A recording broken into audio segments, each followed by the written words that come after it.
Hola, Cari, buenos días. Hola, profe, buenos días. ¿Cómo estás? ¿Cómo amanece Chapulaco?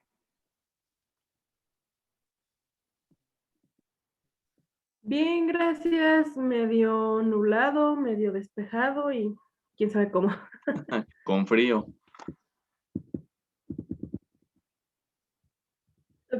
Pues está raro porque hay nubes, pero como que quiere salir el sol, pero como que se quiere nublar, entonces, raro. Estamos igual, pero bueno, con mucha lluvia, eso sí. Ujú. Ay, Sí, por fin. sí, ¿verdad? Ya hacían falta. No se te fue la luz, el internet. El internet ha estado fallando toda la semana. Sí, ¿verdad? La luz, gracias a Dios, ¿No? Aquí yo me quedé sin internet hasta no. viernes. Apenas otra vez llegó, pero ayer con el aire y la lluvia se fue la luz, entonces anoche sin luz, sin internet. Este es un show. Sí. Esperemos que no falle ahorita, que es lo importante. Yo por si las dudas ya meto recarga en mi celular y así con los megas, porque Sí, sí, sí, sí. Yo también acá, pero de pronto nos agarra desprevenidos. Y ya ves que en Chapantongo tampoco no le gusta irse la señal. sí, eso sí. Y aquí nos dejan sin señal también por semanas, entonces es terrible. Si no es una, es otra. Pues ya hace 8 días me falló todo, me falló el internet, me falló la señal, y por eso. Por eso Sí, decía usted que estaba yo seria, pero es que no. estabas molesta con el servicio. No, pues es que luego digo, yo voy a opinar y me voy a quedar sin internet y mejor no. Sí, sí, sí es un poco tedioso, pero bueno, esperemos ya pronto regresemos a aulas. Ojalá ya en agosto estemos presenciales, ¿verdad?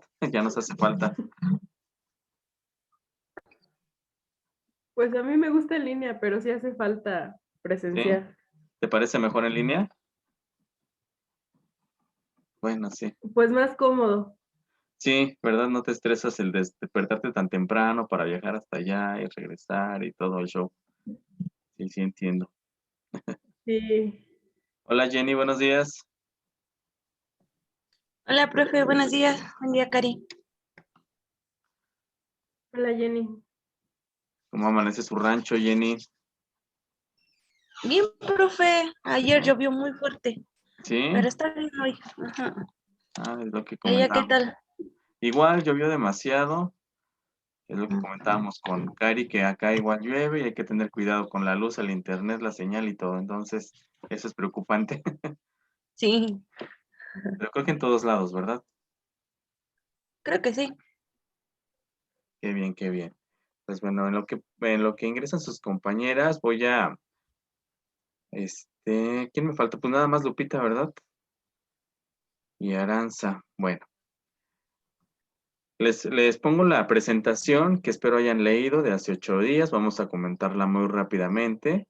Este, Hace 8 días pues estábamos hablando acerca, o les comentaba yo, pues algunas características de lo que fue la educación en México. Yo les comentaba nuestro temario, como ustedes se dieron cuenta, ya lo checaron, pues parte a partir de la independencia de México, ¿no? De la creación del nuevo país y demás.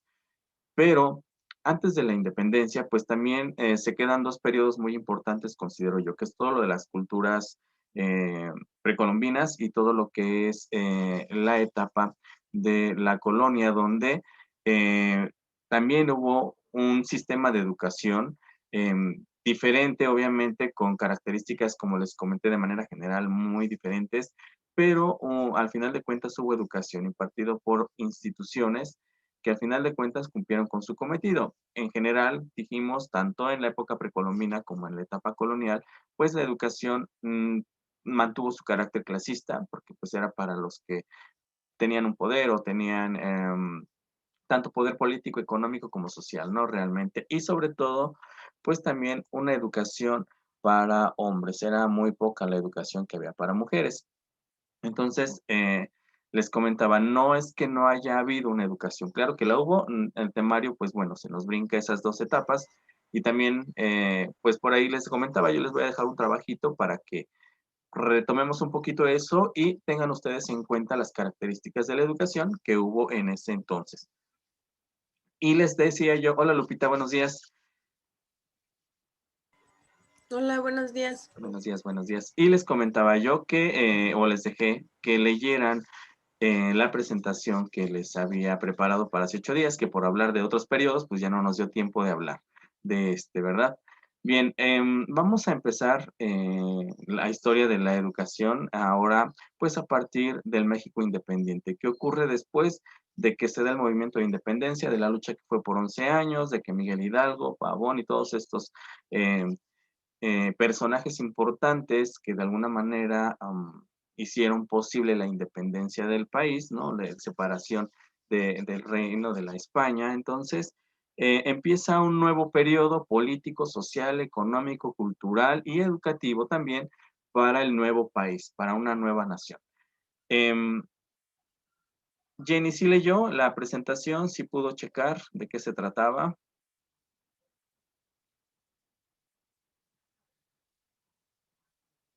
Más o menos la leí, profe. No la terminé, pero sí leí algo. Ok, bueno, aquí hablando de historia general, no vamos a hablar de esto, pero pues bueno, ¿qué crees que haya ocurrido? O más bien, ¿qué pasó después de la independencia? Esto pues ya también son periodos de la historia que ustedes han visto desde la primaria, ¿eh?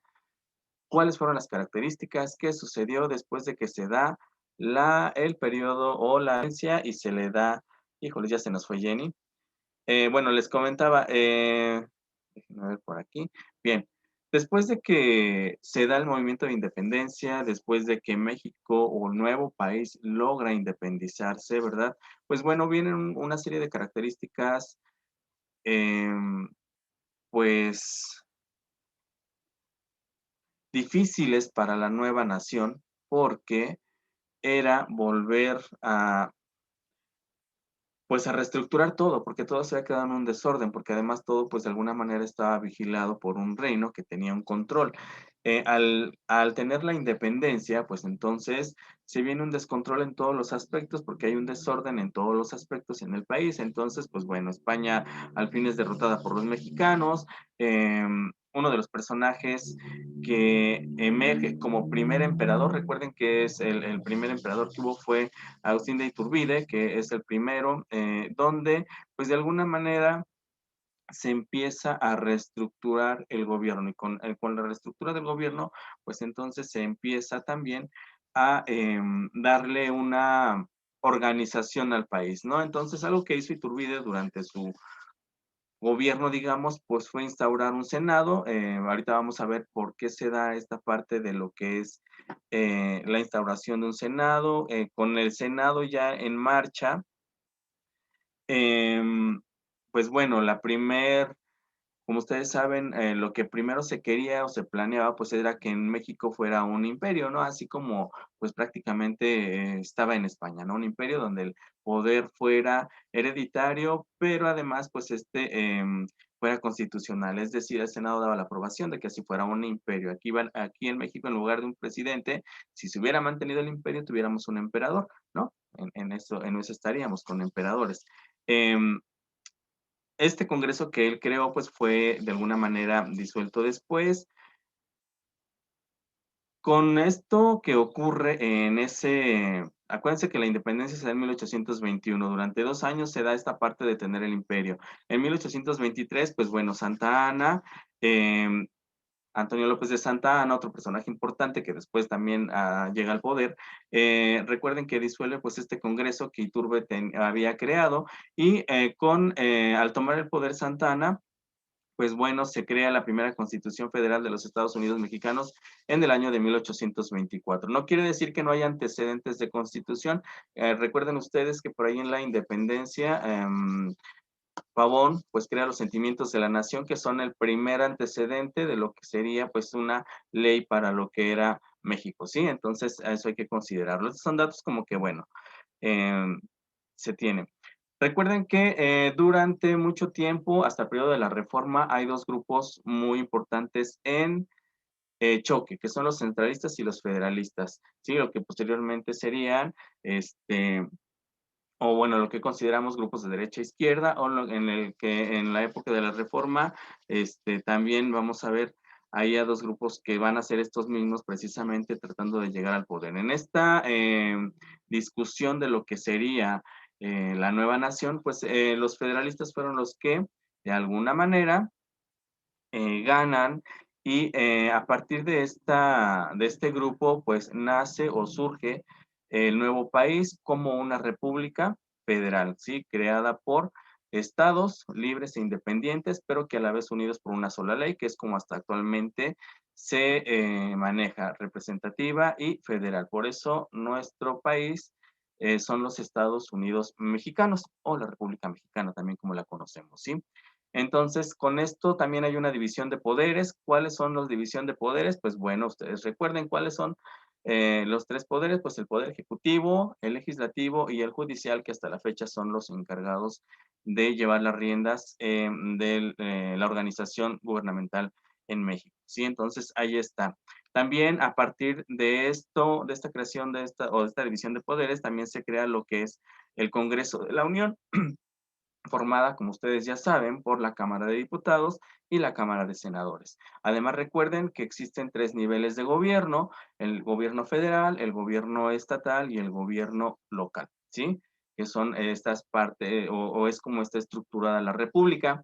Hasta hace algunos años, recuerden ustedes, o bueno, a partir de la creación de México o de la República, fueron surgiendo los estados, se fueron creando en diferente momento, no surgieron todos a la vez como están estructurados. Pero bueno, recuerden que hasta hace algunos años pues funcionaba como una república, 31 estados y un distrito federal. Recuerden que hoy el distrito federal pues desaparece, hoy es la Ciudad de México, entonces prácticamente son 32 estados ya como tal así constituidos en la república, ¿sí? Cada uno con su gobierno independiente, se supone elegido por sus pobladores, pero regidos por un gobierno central, ¿sí? Así es como ha funcionado. Entonces, pues bueno, después de la independencia, obviamente había muchos problemas políticos, económicos, todo estaba mal distribuido, había o surgieron muchas castas después de la colonia. Recuerden que llegaron no solamente españoles, llegaron franceses, llegaron africanos, llegaron de otros países y entonces empieza a haber una mezcolanza, ¿no? Donde se empiezan a juntar mexicanos con españoles, españoles con africanos, entonces empieza a haber una serie de castas, es decir, una serie de razas. Por eso nosotros, pues como ustedes pueden ver, tenemos diferentes colores, diferentes tonos de piel, ¿verdad? Diferentes características semejantes a otras, porque pues esto va a depender también de la raza de la cual provenimos, ¿no? De estas castas que hubo en ese entonces, criollos, mestizos, zambos, todos estos que había. Entonces, como les decía, pues aquí desafortunadamente empieza otra vez la división social, la clase alta, la clase baja, los pobres. Esto nunca va a cambiar, creo que siempre vamos a seguir. Desafortunadamente, pues la clase alta era poca y la clase pobre pues era mucha y dominaba más pues la clase que tenía pues más poder, ¿no? Entonces empieza una serie de más bien siguen preservando el poder aquellos grandes políticos, los que tenían haciendas y demás, y eran los que tenían o eran los dueños de los medios de producción, y entonces pues estaban sobre todas las demás eh, grupos o los demás grupos eh, de población que existían, ¿sí? Entonces, y también entre los grupos pues había una gran separación social, económica, política, ¿no? Por ejemplo, entre mestizos, criollos y así, dependiendo esto, pues también había una. Y dependiendo de esto, pues también se acercaba a lo que era a la educación, que ahorita vamos a ver, ¿sí? Así que, pues todo ese optimismo, como aquí les puse, que había en ese entonces, pues realmente se desvaneció, ¿no? Al considerar que todo lo que había dejado la lucha por la independencia, pues había sido un gran desorden, una sociedad totalmente, digámoslo así, pues hecha pues sí, un desorden total, porque no había un control, porque no se tenía una organización en el gobierno, una organización social, nada. Entonces, pues todo estaba, imagínense, digamos, como se dice en mi pueblo, patas para arriba, ¿verdad? Pero, pues imagínense, volver a reestructurar un gobierno y sobre todo con esto volver a reestructurar la educación. Recuerden que yo les comentaba que aunque había una educación en la época colonial brindada por los grupos religiosos, las órdenes mendicantes, dominicos, jesuitas, franciscanos, y ahora ya se me olvidó el otro, ahora me acordé de los jesuitas y se me olvidaron los otros, pero bueno, ya ven, mi memoria, si no da una, da otra, pero bueno, ahorita me acuerdo de las 4 órdenes mendicantes. Estas órdenes mendicantes no tenían como tal un sistema, aunque crearon muchas instituciones que yo les comentaba hace 8 días, la Real Pontificia Universidad de México, el antiguo Colegio de San Ildefonso, el Colegio de la Santa Cruz Tlatelolco, el de Santo Domingo, las escuelas pías y demás. No había un sistema, es decir, no había una unión, cada grupo se daba la educación de acuerdo a las características que regían a esa orden, pero no había un sistema como hoy lo tenemos, o sea, el gobierno no lo tenía controlado como tal. Entonces, después de que se da la lucha de la independencia, porque ya no vamos a hablar de todas las características de esto, ¿verdad? Porque eso creo que nos trauman un poco cuando nos dicen historia, ¿verdad? Y no sabemos los datos, entonces nos vamos a ir a la parte que a nosotros nos interesa. No nos interesa, no porque no nos interesen todos los acontecimientos que sucedieron, pero eso se supone que es cultura general que ustedes ya se deben de saber. A lo que sí vamos a ir es a la educación, a lo que empieza a ocurrir. Bien, después de la independencia, ¿sí? De la lucha de independencia, que ya vimos que se empieza a restablecer la república y todo lo demás, también se empieza la preocupación por querer crear un sistema que de alguna manera pueda manejar a la educación, que se empieza a tener el control de las escuelas para pues saber qué está ocurriendo y cómo se está manejando. Algo que ocurre con el México independiente, recuerden, es quitarle parte del poder a la iglesia, es decir, se les empieza a restar, para empezar se les empezó a quitar propiedades, se les quitó parte de injerencia de estar en el gobierno y en la educación. Sin embargo, aún después de esto, la educación sigue teniendo muchos tintes religiosos, porque al final de cuentas recuerden que está todo desorganizado y después de todo, pues la iglesia es un gran aparato y entonces pues sigue manteniendo parte del control. Y en esta preocupación del nuevo gobierno por tratar de brindar educación, se traen un modelo que funcionaba ya en Europa y que instauran en México y que es el modelo de las escuelas lancasterianas, que funcionan pues de 1822 hasta 1869, ¿sí?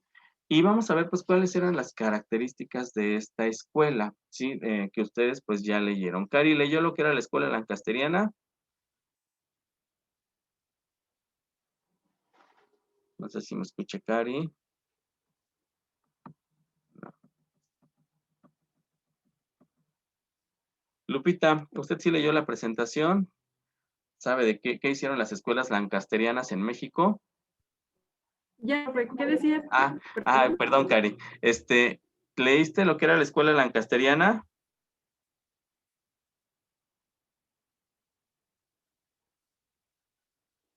Otra vez ya se me fue Cari. Bueno, en lo que Cari se nos pone a la orden, ¿verdad? Vamos con Lupita para que no la dejemos con la palabra. A ver, Lupita, ¿leíste lo que eran las escuelas lancasterianas? Pues sí, bueno, sí lo leí, pero un poquito le entendí, digamos. ¿Y qué entendiste, Lupita? ¿Qué era la escuela? ¿Cómo funcionaban estas escuelas? Bueno, pues digamos como todos los habían sido como, todavía contaba eso de las escuelas, bueno, de la gente pobre y así. Esta escuela como que fue creada como que para eso, para ir reclutando a todos los que tenían, digamos, como que bajos ingresos y poderles darle la educación. Pero Bien, como dice ahí, como que se enfocaba más a la vez en la educación primaria, ya en los niños como que más grandes. así es. Muy bien, Y fue Lupita. creada por, ay, se me ¿Por fue quién? por quién fue creada. Muy bien. A ver si Jenny se acuerda. Jenny, ¿leyó algo sobre las escuelas lancasterianas? No, profe, la verdad ¿No? no. Ah, ok. Aranza, ¿me escucha? ¿Usted leyó algo sobre las escuelas lancasterianas? Más o menos, Ajá, a ver, ¿qué entendió usted? que, bueno, esta escuela rompía con la educación tradicional entre el docente y el alumno. Y que, no sé, bueno, su didáctica era mecánica, era repetitiva y memorística, como básicamente no estaban, como se dice, no estaban educando a alumnos, sino digamos que construyendo máquinas, porque eso es de mecánica y repetitiva. Querían que se aprendieran las cosas tal cual se los decía el docente. Sí, sí, era una escuela muy mecánica, gracias Aranza, y aquí entra una frase que hasta la actualidad sigue en la educación en México y en muchas partes del mundo. Esta escuela lancasteriana fue la creadora de la frase "las letras con sangre entran". ¿Por qué? Porque era una escuela que tenía una metodología muy tradicional, enfocada a esa escuela donde los castigos eran inminentes y el alumno no se ponía en orden o no estaba quieto, ¿no? Recuerden que la escuela tradicional, pues no consideraba las características de los niños o de los educandos. Realmente era lo que el docente quería, no lo que el alumno requería. Ahorita pues vamos a hablar un poquito acerca de ello. Entonces llega a México en 1822 y efectivamente, como lo dijo Lupita, es una educación que pretende de alguna manera llegar a todas aquellas, pues digamos, si todas las personas o los niños de carácter pobre, ¿no? Porque estaba para grandes masas. Bien, chicas, algo importante es que, bueno, llega a México por Manuel Codorniu, Agustín Buenrostro, el coronel Eulogio Virrutis, Manuel Fernández Aguado y Eduardo Terreu de Linares. Quiero comentarles que todos estos personajes y muchos de los que vamos a ver a estas alturas de la historia ya han también tenido gran referencia de otros autores que nosotros ya hemos estudiado en filosofía, en teorías pedagógicas, en ¿qué otras áreas? Sociología y demás. Si es que ya vieron, ustedes van a recordar, muchos estos personajes que vamos a ver de aquí en adelante ya han tenido contacto con estas teorías que se han traído de Europa. Recuerden que todo va a llegar, muchos de estos incluso han viajado al extranjero y por eso es que se traen las ideas, ¿sí? Que es el caso de estos personajes.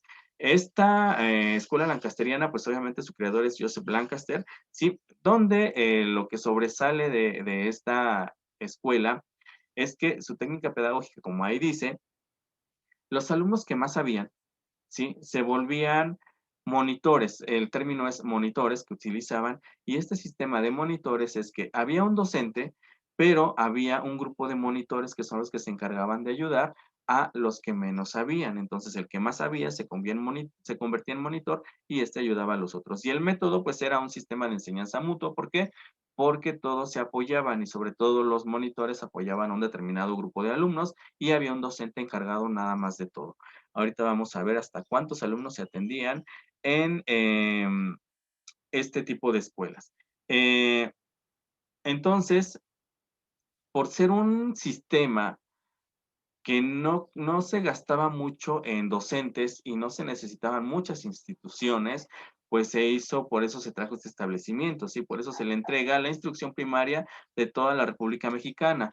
Hasta antes de esta instrucción primaria en México, pues la educación que brindaba las primeras o aprender a leer y escribir se llamaba, pues, escuelas de primeras letras, ¿no?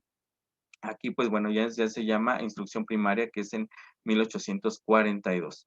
¿Cuáles eran las características de esta escuela? Pues bueno, aquí había un solo maestro y este maestro podía atender, como ustedes lo pueden ver ahí, desde 200 hasta 1000 alumnos. Es decir, era una reducción, como lo dice ahí, de costos impresionante, porque pues imagínense, hoy para atender a 1000 alumnos necesitamos bastantes maestros. En aquel entonces se lo daban a un solo maestro, pero por eso existía el grupo de monitores que lo apoyaban. Había grupos de 10 en 10, ¿sí? Cada grupo de niños de 10 tenía un monitor, ¿sí? Y obviamente el monitor pues era responsabilidad del docente. Entonces, por eso es que era un sistema que tenía costos, porque los monitores como tal, pues no cobraban, eran los alumnos que más sabían y eran los que apoyaban a los que estaban aprendiendo, ¿sí?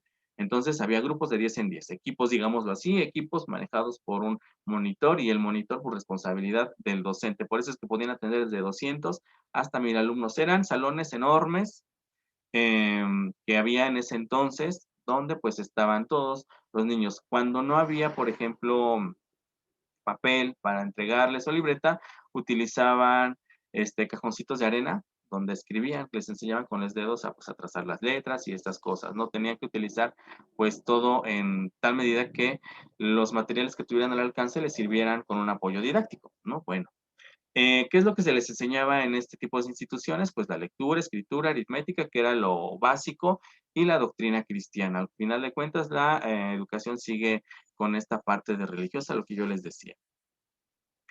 Era una institución con mucha disciplina, por eso algo que incluso todavía se conservaba en algunas escuelas y todavía me tocó hacerlos, formar a los niños antes de entrar para revisarles todo. Esta es de las instituciones que empezó con eso, a pesar de ser una institución de aquellas, o digamos, para niños pobres, así fueran descalzos, se dice, los niños tenían que entrar con los pies bien limpios, o si no, no entraban, o sea, tenían que ir con la cara limpia, bien, uñas recortadas, las manos limpias, la ropa limpia, o sea, eran muy higiénicos y todo lo demás, o sea, en esto sí eran muy disciplinados. Entonces, había muchos castigos y entre los castigos, pues los golpes eran parte de ello. Sí, por eso les decía ahí el término de las letras con sangre entran, vienen de esta escuela lancasteriana, ¿sí? Entonces, imagínense, algo que se queda ahí. Entonces, como les decía, cada grupo de 10 niños pues tenía un monitor. Había horarios, ¿sí? Y pues bueno, como ya vimos qué asignaturas llevaban. Y bueno, cuando se les empezaba a enseñar a escribir y a leer, pues aquí les puse las letras que, o cómo era el orden en que se les enseñaban. Primero la I, la H, la T, la L, E, F y después A, V, W, M, N y por último O, U, J, ¿no? Que eran los que estaban. Entonces, aquí pues se les puse alguno de los castigos, ¿no? Se les colgaba una tarjeta de castigo, se les ponía de rodillas. Esto de poner a los niños con los brazos así es de la escuela lancasteriana, sí, por ahí proviene de esto, sí. A ellos les ponían piedras, todavía nosotros en la escuela nos tocaron los libros nada más, ¿no? Que estábamos así, sí. A los niños pues les ponían en aquel entonces piedras, no había libros, se les pegaba con una regleta. Todos esos castigos que algunos de nosotros recibimos todavía en la escuela con los profes tradicionales, con el metro, pues también eran parte de la escuela lancasteriana. Vienen estos castigos de ahí, ¿sí? Entonces, imagínense nada más. Aquí se les trataba de dar dinamismo, aunque era una escuela tradicional, se les trataba de dar dinamismo para que estos no se aburrieran, ¿sí? Entonces, todos tenían que brindar pues, ¿cómo les digo? Tenía que ser una escuela activa, ¿sí? Todos los niños tenían algo que hacer, ¿sí? Entonces, fue importante esta educación o esta escuela lancasteriana porque redujo muchos costos, porque de alguna manera logró que sí muchos aprendieran a leer, escribir y todo lo básico en aritmética, porque prácticamente muchos de sus monitores, al ser capacitados, pasaban a ser docentes y con eso también se reducía el costo, ¿sí? Entonces, por eso fue importante dentro del sistema de la educación en México. Además, acuérdense, pues de alguna manera, pues iban en aquel entonces a la vanguardia de lo que era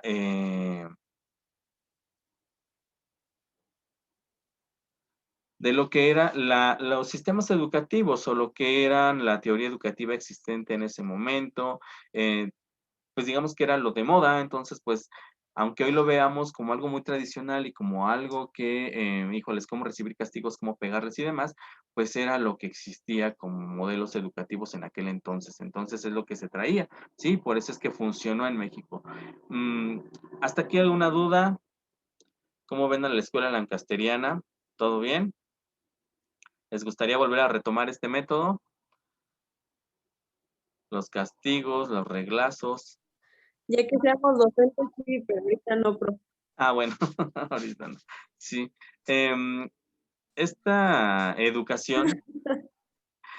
educación trajo buenos resultados porque ayudó o hizo que gran parte de la población aprendiera a leer y escribir y salieran pues del analfabetismo, que es lo que se pretendía, ¿no? Al final de cuentas. Pero pues bueno, ya vimos que todavía muy marcada con la educación tradicional. Entonces, esto fue lo que hicieron las escuelas lancasterianas en México, que pues prácticamente duraron hasta la época de la Reforma, ¿sí?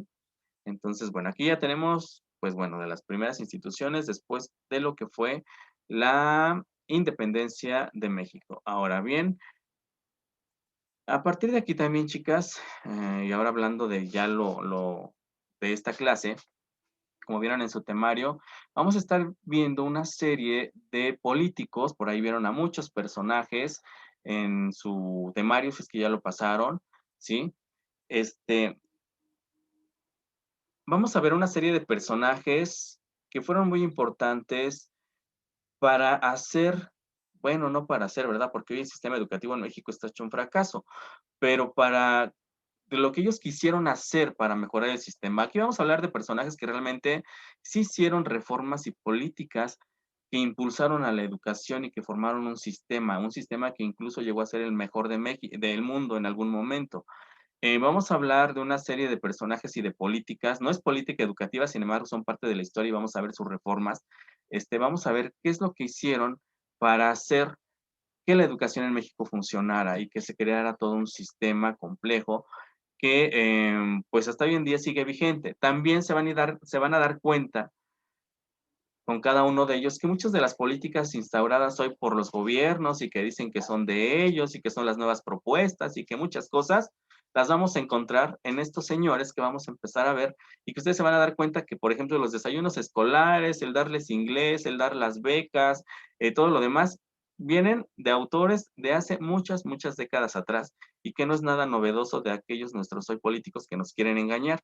Aquí sí vamos a hablar de verdaderos políticos que hicieron algo por el país, ¿sale? Y que sobre todo por la educación para que ésta funcionara. Y vamos a empezar con un personaje muy importante para la educación en México, sobre todo porque es el que empieza a instaurar las bases de la reforma y empieza a instaurar las bases de un sistema educativo, que es Valentín Gómez Farías. Sí, vamos a ver a este señor. Eh, Muchos de nosotros hemos visto seguramente estos nombres o personajes en calles y demás, pero ni siquiera sabemos qué hicieron, ¿verdad? O por qué son tan relevantes en el país. Pues bien, vamos a ver al doctor, ¿sí? Valentín Gómez Farías, que es originario de Guadalajara, que fue médico y político, ¿sí? Y que efectivamente a él se le conoce como el padre de la reforma.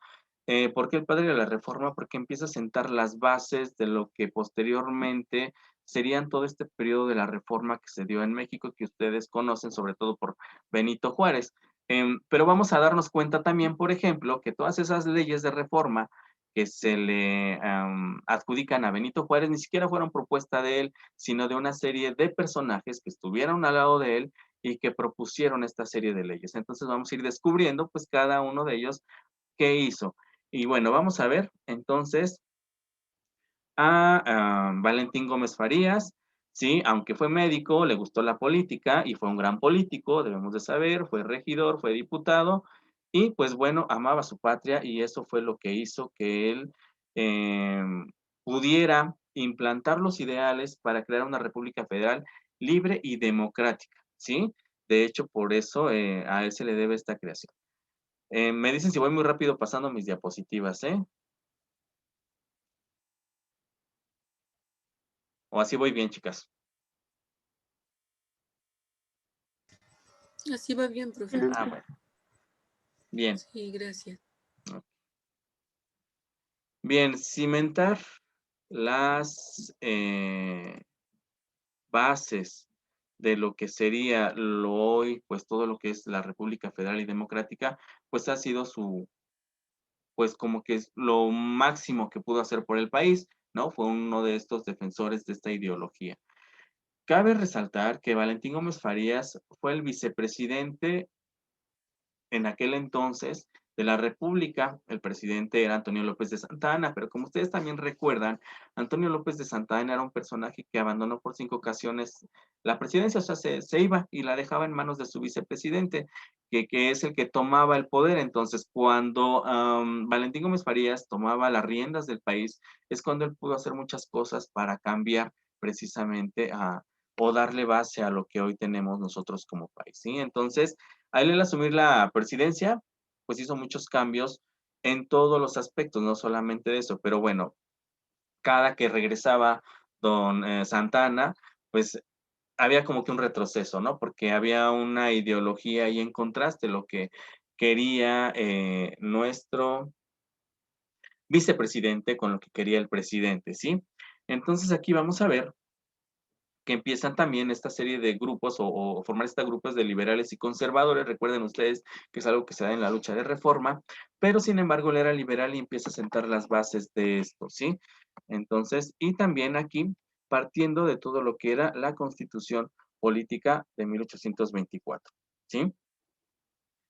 Que es parte de la carrera política que hace o que crea Valentín Gómez Farías.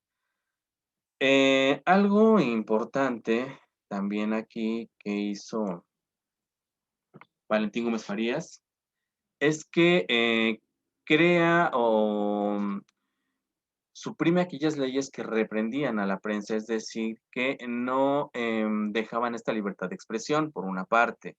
Por otra parte, como ustedes también leen, llega la abolición de los privilegios de la iglesia y el ejército. Recuerden que es una etapa liberal, entonces están en contra de la iglesia y suprimen estos poderes que tenía de alguna manera la injerencia que tenía la iglesia y el ejército y los empiezan a poner como aparatos diferentes, ¿sí? Y de alguna manera se preocupa también por los grupos indígenas y la educación de las clases populares. Cuando hablamos de clases populares, pues es a todo el pueblo. Él se preocupaba porque todo el pueblo tuviera educación.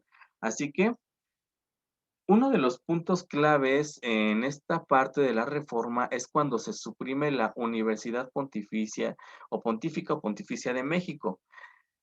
Porque con la caída de esta universidad es como darle un golpe duro a la iglesia, de cerrar su máxima casa de estudios, de quitársela, digámoslo así, para darle paso a una educación liberal. Entonces, uno de los puntos, y bueno, ya cuando les deje estudiar esto de la Real Pontificia Universidad de México, se van a dar cuenta que con esto se le da un golpe, digámoslo así, muy bajo a la iglesia, ¿no? Es quitarle el poder en la educación porque se le quita la máxima casa de estudios que tenía en aquel entonces. Yo les comentaba, en 1992 creo que vuelve a resurgir y surge otra vez esta universidad, existe, pero ya no tiene el poderío que tuvo en aquel entonces, de todo lo que era el manejo de lo que era la educación, ¿sí?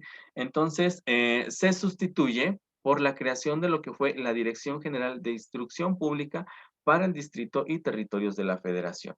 Digamos que estas son como que las bases de lo que hoy pues es la Secretaría de Educación Pública, que en aquel momento se llamó Dirección General de Instrucción Pública, ¿sí? Creó el Instituto de Ciencias Médicas, que hoy sería la Facultad de Medicina de la UNAM, esto en el antiguo Colegio de Santo Domingo. Recuerden que yo les decía que al quitarle el poder, el título o el poder a la Universidad Pontificia de México, todo lo que era parte de esto es lo que hoy, pues es la UNAM, ¿sí? Es, en aquel momento, Universidad Autónoma de México, hoy Universidad Nacional Autónoma de México, pero son sus orígenes, digámoslo así, ¿sí? Y crea, a esto también se le debe a él, crea lo que es la Biblioteca Nacional, la primera Biblioteca Nacional, ¿sí? Se le conoce como el nombre de las, bueno, a Valentín Gómez Farías, con todos estos ideales liberales que tiene, estas nuevas propuestas, pues bueno, empiezan a surgir las leyes de reforma, ¿sí? Que prácticamente van de 1833 a 1834, un año como dice ahí, pero donde realmente se empiezan a ver estos tintes de crear una nación nueva, ¿sí? ¿Qué es lo que decían estas reformas que propone Valentín Gómez Farías? Jenny, ¿nos puedes leer lo que dice las reformas a la iglesia, por favor? Las reformas a la Iglesia prohibían al clero regular y secular tratar asuntos políticos. 6 y 8 de junio de 1833. Se suprimió la coalición civil para el pago del diezmo y para el cumplimiento del voto monástico, 27 de octubre y 6 de noviembre respectivamente. Supresión de sacristías mayores, 17 de diciembre de 1833. Los edificios jesuitas fueron cedidos a los estados de la Federación, 31 de enero de 1834, y se ordenaba la secularización de todas las misiones de la República, 16 de abril de 1834. Como ven ustedes, lo que empieza a quitarles todo el poder a la iglesia para cedérselo al Estado, al gobierno. ¿Sí? Entonces les empieza a decir, ustedes no se meten a la política, ustedes solamente es su iglesia, dar la misa y se acabó, ¿no? Prácticamente les empiezan a quitar todo el poder, algo muy importante. Y en la parte de la educación, algo muy importante que sí considero es que el Estado es el que debería de estar a cargo de la educación y brindar la educación a su pueblo, ¿sí? Entonces, eso es también algo muy importante. Recuerden que nadie me había tocado este punto. Y entonces también establece la libertad de imprenta el 2 de abril de 1833. Y algo importante, suprime colegios religiosos el 12 de octubre de 1833, y todos estos colegios que eran parte de estas órdenes pasan a ser parte del gobierno, ¿sí? Pasan a ser parte de la educación pública, es decir, todo lo que era de los jesuitas, de los dominicos, de los franciscanos, se los quita. Por eso es que todos esos institutos que surgieron, colegios que bien hoy son museos y demás, porque pasan a ser parte de la educación pública en México. Chicas, cierro tantito porque se me acaban aquí mis 40 minutos y las veo en un minutito, por favor. Permítanme tantito.